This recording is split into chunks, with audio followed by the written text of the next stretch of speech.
పెళ్లిలో మూడు ముళ్ళే ఎందుకు వేస్తారు? పెళ్ళంటే కేవలం ఇద్దరు వ్యక్తులు మాత్రమే కాదు, రెండు కుటుంబాలను, జీవితాలను ఒకటి చేసే అపూర్వమైన ఘట్టం ఈ వివాహం.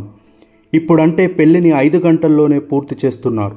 కానీ పూర్వం రోజుల్లో పెళ్ళంటే 5 రోజుల పండగ. 5 రోజుల వేడుకగా జరుపుకునే ఈ పెళ్లిలో మూడు ముళ్ళే ఎందుకు వేస్తారు? హిందూ సాంప్రదాయంలో 3 అనే సంఖ్య ఓ ప్రధాన పాత్ర పోషిస్తుంది.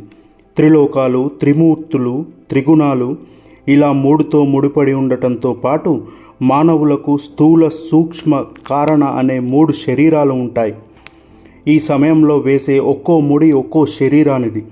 వధూవరులు కేవలం బాహ్య శరీరంతో మాత్రమే కాకుండా మొత్తం 3 శరీరాలతో కలిసిమెలిసి ఉండాలనే ఉద్దేశంతోనే 3 ముళ్ళు వేస్తారని శాస్త్రాలు చెబుతున్నాయి.